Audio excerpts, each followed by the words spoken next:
Joining on this last day. Today with Gabriel we'll talk about service crops. Within a system where you have grain crops associated, and what happens when you combine them with biologicals. We fine-tune these crops to improve the yield in follow-up grain crops. I will introduce you to Gabriel Carini. He's head of product in Rizobacter. With Gabriel and Rizobacter, we have worked for long in the service crop network of Aapresid, where I am a member of the coordination. So that's why I'm introducing him. Just as an introduction, let me show you a survey of the surface zone. In the past few campaigns, the service zone with service crops has increased considerably. That surface is on the rise. We see associated to that zone surface what the service crops are. Farmers are implementing this management tool, the coverage crops, before sowing grains. In the past few campaigns, and you see it in green, the percentage adopting these tools is stabilizing, around 20% of adoption. In the map, you see the different zones. The south of Córdoba has the greatest adoption rate with more than 30%. Central, south, and north west of Argentina, we also see a high increase. Now, if we link this information to information generating by our network, and maybe you visited us on that session on Wednesday, the data of the 2022-2023 campaign shows how important it is to have a clear objective for including service crop. Planning ahead of time is essential. And what's your purpose? Why do you have a successor? Contribute carbon, nitrogen, weed control. That's one of the main reasons for including service crops. And based on that, Gabriel will share a talk about service legumes. And I will show you this chart, the air biomass of the last campaign. In different colors, you have different families. Vicias, for example, and others. Legumes, and though they are all legumes, we've broken them apart because within that functional group of legumes, Vicia, they operate differently. We have several species and 3 types of Vicia for the last campaign in our network.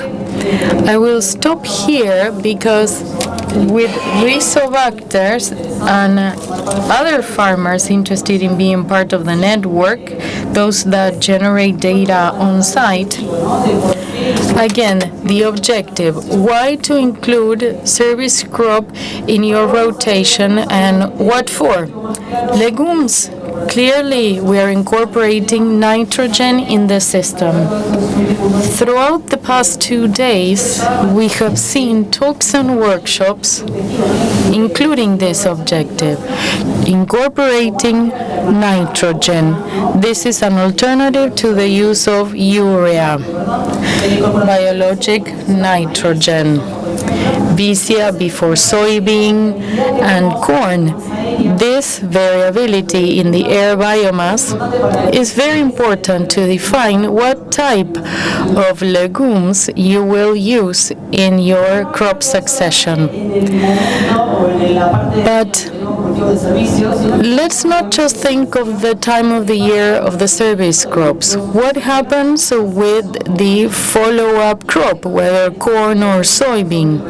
And what's the effect service crop has on the final yield? On why we see performance with a service crop, and on X when you have fallow.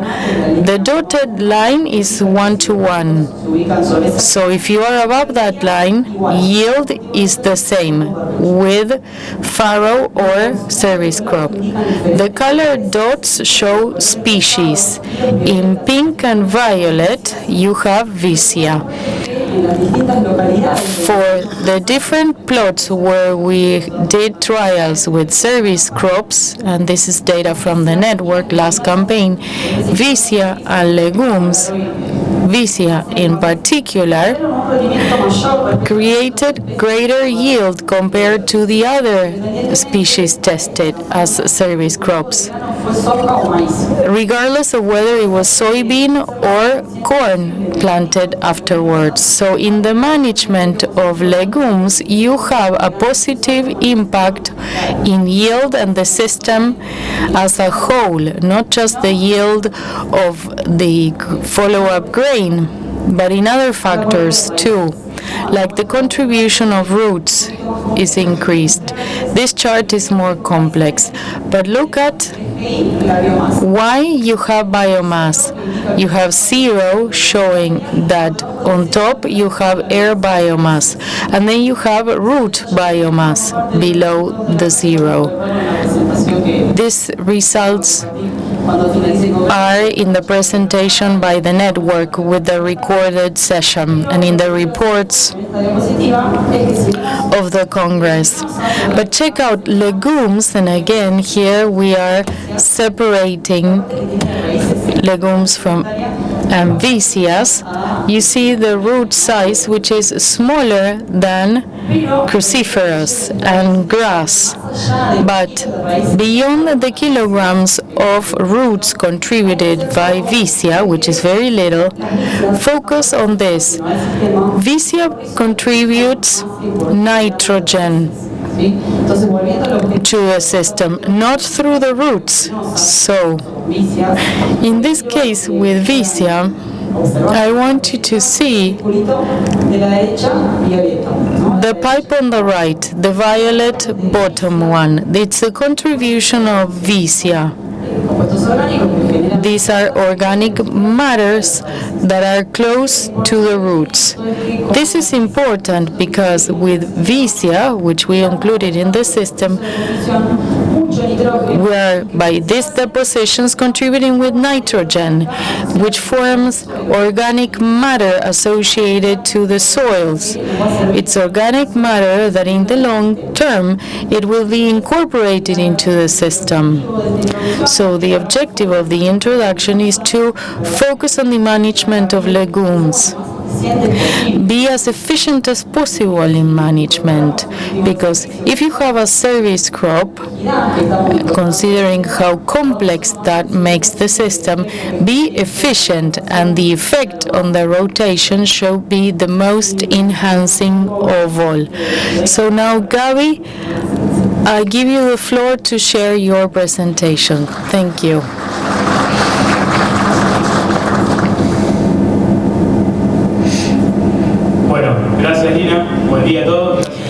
Thank you, Lina. Good morning, everyone. Thanks for joining us. We have been working in the service crop network of Aapresid for several years. We have so much information to share. If you want any further, you can email, contact us, and we can share it. We have plenty of information on service crops, on legumes, on Vicia. We have been working on it for long. I work in Rizobacter in this line, and for 40 years we work on research and development of these legumes that are so important for the system. To start, you know that service crops offer service to how do we improve the benefits of them if we add biologics? As you see, in addition to producing soy, maize, corn, and meat, it provides other functions. It provides coverage. It provides decompactation crops, weed controls, and the benefit of the nitrogen for the follow-up profitable crop. So what's the impact? Reduction of private costs, less use of chemical fertilizers, less use of herbicides because of the weed control. Service crop competes against weeds, so less herbicides, less greenhouse gas emissions, and less contamination of water courses because we don't derive nutrients and agrochemicals to them. So this is the perfect combination, a profitable mix for the follow-up crop. The many benefits it provides, as Lina said, a nitrogen contribution by legumes, biological fixation. It provides soil coverage, weed control. It contributes with carbon, generation of organic matter, a liberation of nutrients harnessed by the follow-up crop. It improves soil physical soil conditions through infiltration, aeration, porosity. It avoids compactation. It also allows microorganisms into the soils. You have macro and micro pores created. All these conditions are granted by service crops. If you talk about the benefits we have, a service crop, Vicia, if it's not inoculated, you won't have dry matter. So the difference in between inoculating and not inoculating is 50% efficiency from the roots. With 1 ton of roots, you get 500 kilograms of organic matter. Look at the efficiency of generating roots. It's 50% efficiency compared to 5% of the aerial biomass. So we need to generate roots, nodules, and that improves the system and elevates the organic matter that we are getting through the decomposition. You will have amino acids, organic acids, mucilagos, proteins, and amino acids that improve the system per se. So with this rhizobium, as you see in the picture, this is the root of Vicia. That's the root you form when inoculating. And those nodules, pinkish, active, show that it is truly capturing nitrogen. Now, to go deep onto Vicia in particular, we have seen big growth on it. This is data from 2017 and what will happen to 25-26. In 24, we expect 650,000 hectares. The price of wheat dropped and the drought dropped, but it's been growing year after year. It improves the system, definitely. It improves soil structures. It makes the follow-up crop more profitable. Those nutrients are harnessed by the follow-up crop, the grain, whatever that be. And we expect this upward trend to continue. We want to reach 1 million hectares of Vicia by 2030. It's really attractive numbers. And this is the equation, so important. It shows that for Vicia, 5,000 kilograms of dye matter produced per hectare requires 128 kilograms of nitrogen. Soils have nitrogen. It contributes to 40 and 50 kilograms based on temperature and humidity and other conditions. But what it requires and what it contributes with, there's a gap. So we add an inoculant. And inoculant, a very cheap input, compensates that nitrogen gap that Vicia requires So you can meet that demand with the inoculant. It's a biological, cheap input, and you contribute with the nitrogen we need. This is a very famous chart too. The biological fixation of different legumes is seen here.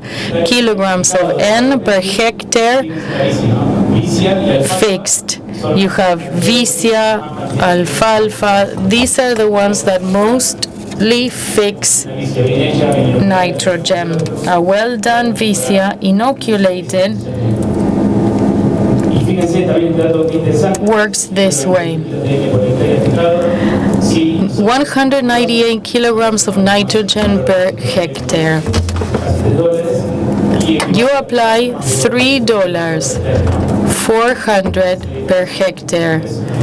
So the profitability is perfect. Look at how much it has.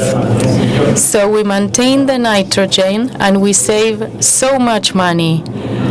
It's natural nitrogen from the plants, real good for the system. So we have to inoculate the legumes that we add to the system. These are some trials in Saladillo.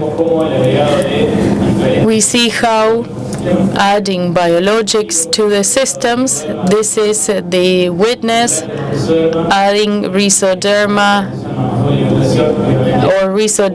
plus double inoculation by adding biologics. Look at the nodules, the amount of root. When you don't inoculate, there are no nodules, but when you add Rhizoderma, we get more root. That's what you need for the benefit in the system. So if you compare inoculating or not inoculating, the result is different. Look at the difference in the picture. It's a huge difference in dry matter performance. And crop, just adding inoculant with Signum vicia. We added Trichoderma, and look at the difference. This plot, it was freezing. The non-inoculated seeds didn't grow, but the inoculated ones survived the drought and freezing. Again, adding biologic to the system and service crops is a great result. En Chivilcoy, fíjense el apilado también de tecnologías, como un testigo prácticamente tiene. It has little performance, and when you add biologics, it improves the yield of dry matter. So when you start inoculating, it's fundamental that in addition to inoculating and adding biologics, we add fertilizers too to improve the yield.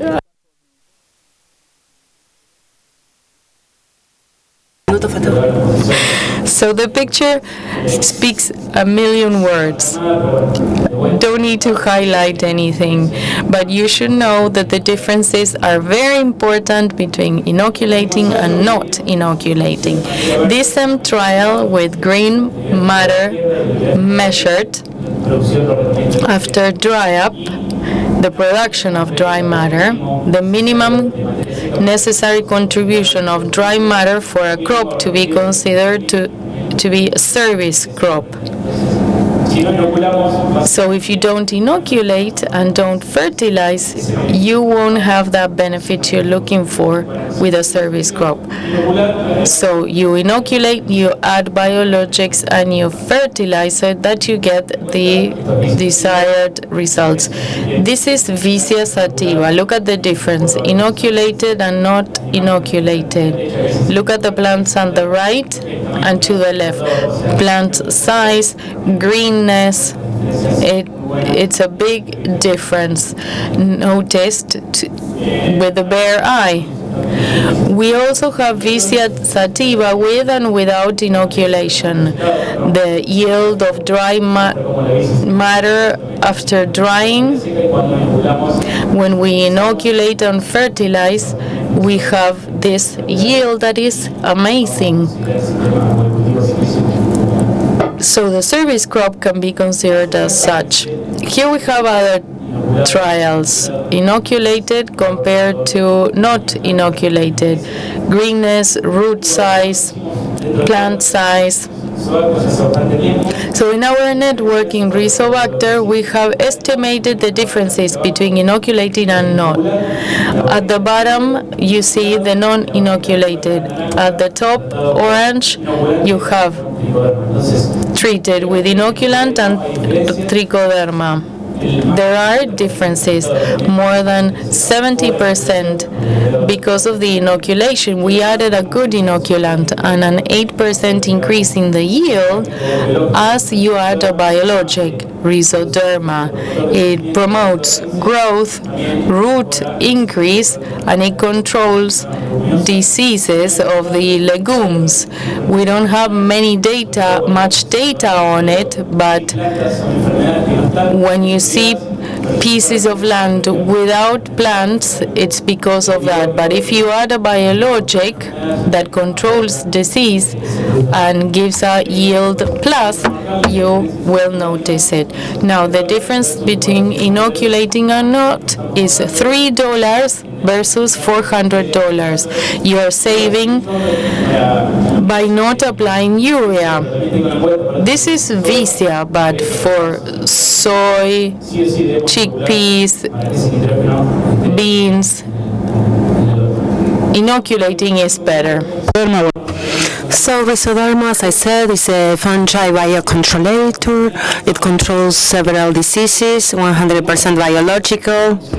It is a product that is applied and the residue will stay in the lot, especially when we are going to sow and we're going to still have the biological in place, and also for pest control management, where we do rotation of different actives and we see the effect of using a chemical. So we lower the amount of chemicals and we start using biologicals. And to conclude, we have in new legumes inclusion. We have been working for 40 years, more than 40 years, in the research of biologicals for legumes. We are working in Vicia with troubles, alfalfa, and new species such as lupin.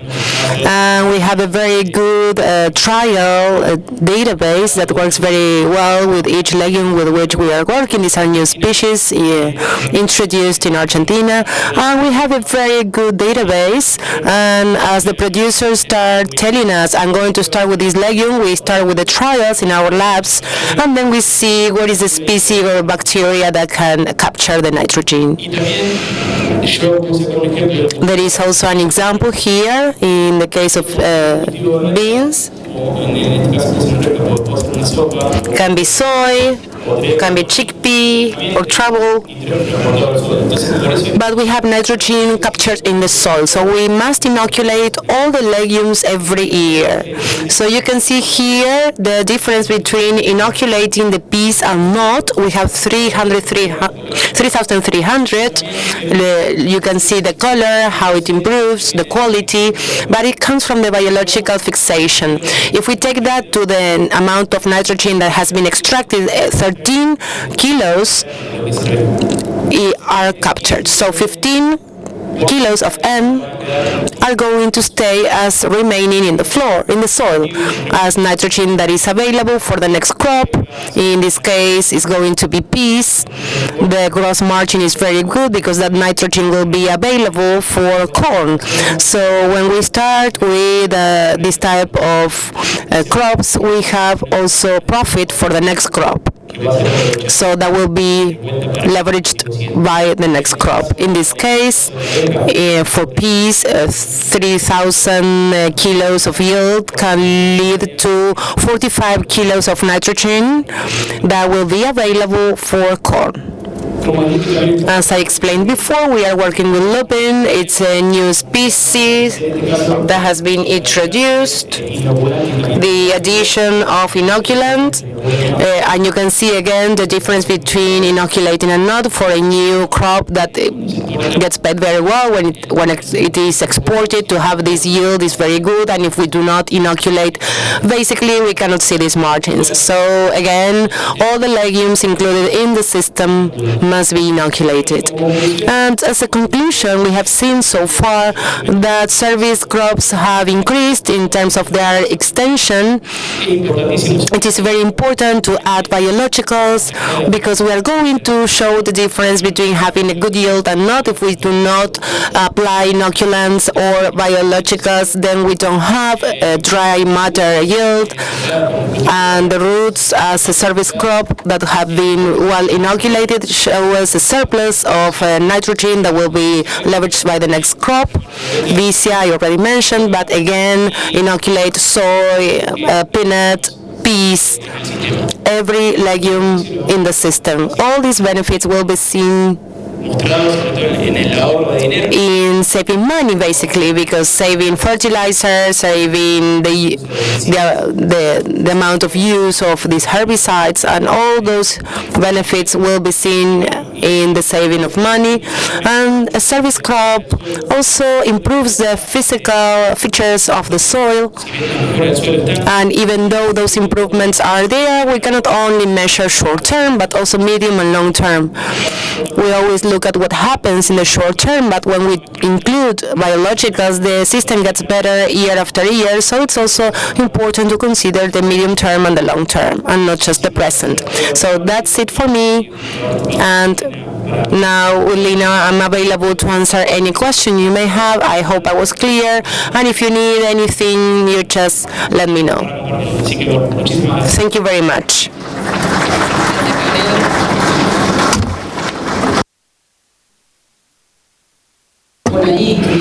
So, thank you very much. The QR is on screen for having access to the magazine, for the service crop services, with all the trials and technical publications about service crops, apart from the information of the trials.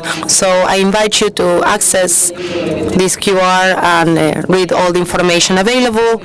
And what you just said about fertilizing, the Vicia, nutrition, I highly recommend after the Congress, all these conversations will be uploaded in the website. Yesterday, there was a very important conversation with Rosicalvo, Biasoci, and about how we manage corn with Vicia and the answer it has for its yield. What is the synchronicity between the dryness of Vicia so it is available in the next corn? And there is a regression tree according to the features of the lot, the production of biomass of Vicia, and to assess different elements that can give you a better answer for the next crop, but there's always an answer. So we need to focus on efficiency, how sustainable we are in the management of nutrition, comprehensive nutrition, of rotation of Vicia. So that is something that we have been talking about in previous presentations, and well, this is a clear message about its importance. Well, we have a few questions already, so you can send us through the mobile. One of the questions is about double inoculation and its effect, and why it is not already settled to have a double inoculation. That is a very important question that always comes up. We have had a very important amount of work with a triple and even 5 doses above what we recommend. However, what we saw was that the seed treatment process is very important. Normally we have chimango treatment because obviously we don't have enough time. However, if we have a good seed treatment management with a simple doses, we have the same effect if we apply 3, 4, 5 times that doses. So we have applied with 5 doses without a good treatment, so we saw that there was no difference between applying the good treatment and putting the 5 doses. So again, seed control, seed treatment, that is very important. If we have a simple doses with and that is very well done, the treatment is well done, then we don't need more than 1 doses. For us, economically speaking, is better because we sell more, but just with 1 doses, you don't see any difference. So basically what we do with the double doses is to improve or to wet the seed more. So we have more volume of liquid, and with that liquid it gets water, and then we have the improvement of that modulation. But if we have 1 simple doses and a good seed treatment, then that should be enough, and we should save money, because exactly for what I said, a good treatment, wetting the seed with a good treatment. And what is the importance of the biologicals formulation for service crops? Basically, the quality of the inoculant of all biologicals is the most important thing, obviously, when applying a good treatment. Especially, it's as important as the treatment itself. A biological that is well prepared, is not contaminated, the quality of the inoculant or any product that we may use is fundamental, so that when we open up and we go for the seed treatment, there are no bacteria that can contaminate the inoculant, and then that infection process happens and biological fixation. So quality is as important as the treatment itself. And another question about the new species that you were mentioning before, how to inoculate them. I also want to say that in the service crop network this year, the goals of that network were separated or split per region. Besides all the protocols and the trials with the producers' technology, we were able to separate per regions and goals. In the south of Córdoba, one of the goals was to increase diversity of legumes, pure or mixtures. We know Vicia, in most cases, is the winner in the biomass production. However, as we were saying, the goal sometimes is not just to contribute nitrogen, but to have more diversity of legumes or more diversity in the rotation. So we also included other species, Rotalaria, different species of Vicia, lupin, not this year, but it's also very interesting to incorporate another legumes, Visifolia, another legume that is quite rustic, to have more diversity of species used as service crop. I don't know if we want to say something about the inoculation of these species. There are many species that are arriving to the country. In the case of lupin, these are old species, to be honest with you, but in the case of lupin, the case of Crotalaria, Gomaguar, that last year we were some questions in the south of Buenos Aires. So we try these seeds with the different varieties that we have in the lab, and then we compare which one works and not. There are some species, Gomaguar, for instance, it was described in a paper that the variety was the soil that is used in Uruguay. We tried it, didn't have any nodule, didn't work out, but with the peanut, we obtained results. So it had nodules with the peanut, and that is the variety we are using at the moment when the producer asks that we can recommend a specific variety for this type of species. But the new species have to be analyzed because clearly we don't know them, and to see which variety is the one that can provide nodules. Not to use anything, but just to take your time and see what is possible in terms of biological fixation. Yeah, the complexity of this service crop management, especially in the case of Vicia, we were saying because of its contribution, the efficiency we want to achieve. There are some questions about the amount of kilos of dry matter to contribute the amount of nitrogen that you were saying, and then what you said yesterday about the dryness date or the sowing day. We know that in autumn it is difficult to create or to come up with this amount of biomass, so how efficient we are when choosing our sowing dates, the region, the available window, depending on the region where we are located, what is the sowing day, what is the drying date for the successive crop, and how we can synchronize this availability of nitrogen for the next crop. I don't know if you want to say anything else about the amount of nitrogen, etc. As I shown in my presentation, is 12 kilos of N per area that is sowed. That is the potential of Vicia if we inoculate. If we do not inoculate, then that potential is not available. Not more than 5,000 kilos of dry matter.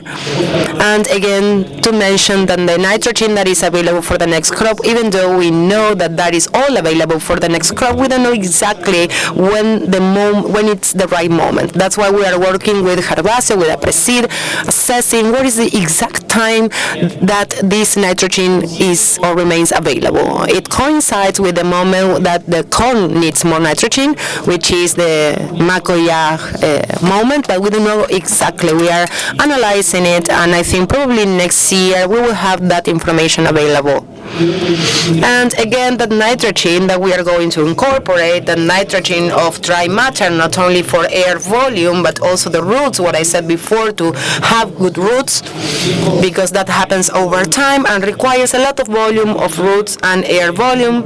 It is important that we can cover the plot as soon as possible.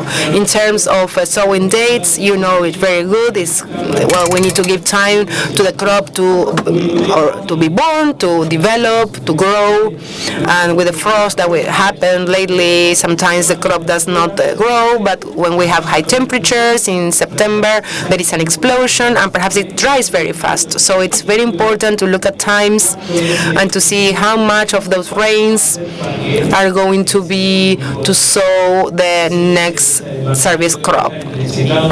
So this fallow that has to be there is very important between one moment and the next, because otherwise the crop will be dried at not the right moment without humidity.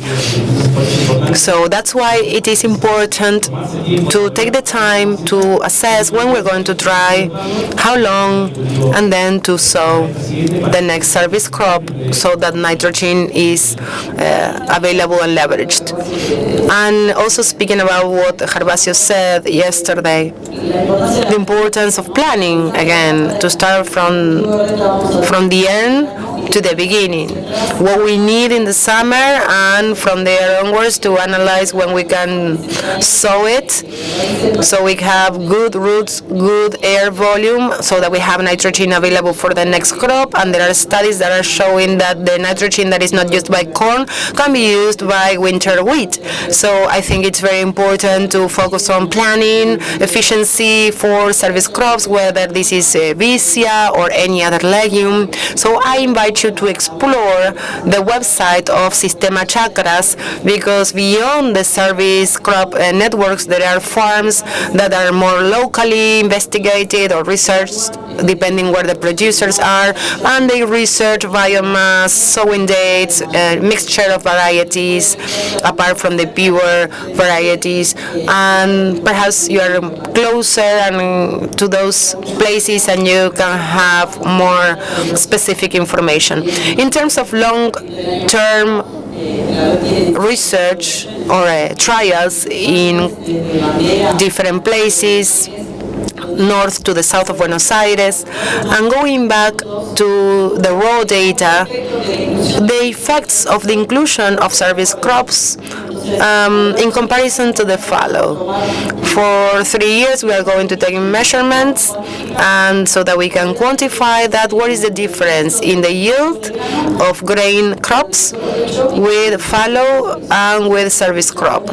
So the question is, what are the measurements that you are now carrying out? What do you evaluate, etc.?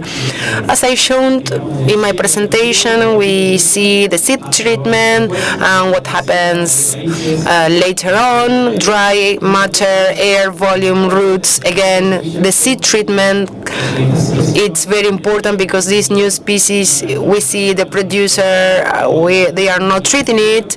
There are many soil diseases that we are not aware of, and they affect the crop later on, such as fusarium. That is a disease that is very much present. And if we don't have a very good seed treatment, then it's going to end up killing the crop. And that is a high cost because it's an expensive seed, uses fertilizer. So we improve a lot when we treat our seeds very well. With a therapeutic, whether it's a biological, we can improve the performance very well, especially because then we will have a crop that takes time to plant. The same happened with alfalfa. If we treat the seed and then we re-inoculate that seed, then we will have a better beginning. It is very important to say that these crops will be planted in plots that have been worked on, they are degraded, and we look for a fast or a quick effect. When we look for that effect, we need to inoculate, apply therapeuticals, and perform a good seed treatment. So dry matter, green matter, we assess volume, air volume, root volume, and that will show us the way. And again, we always need to look for the medium term and the long term benefits and see how the system will improve in time. Yeah, it's very highly related with another presentation by Gabriel yesterday, the importance about integrating in the system to have a more comprehensive perspective, whether we include service crops or a direct sowing, how sustainable we are being in the comprehensive management of the systems. And for long-term trials in the network, after 3 years of having these two treatments, fallow and service crop, we are going to measure organic carbon in the soil and other physical variables in the soil that contribute to the physical health of the soil, apart from the biologicals. And obviously we cannot do without. These are different legs of the same system. And I think there is nothing else pending. We were very good with time. One more thing is we recorded a podcast with Gabriel and Karen. We really are now famous in Spotify. There are many chapters about the management of legumes, herbicides for service crops as well, water management with Herbaceo, many chapters, and after the Congress we will have more. And we invite you to listen to those postcards and to get in touch with us and access the network. So thank you very much for inviting me, and thank you for participating.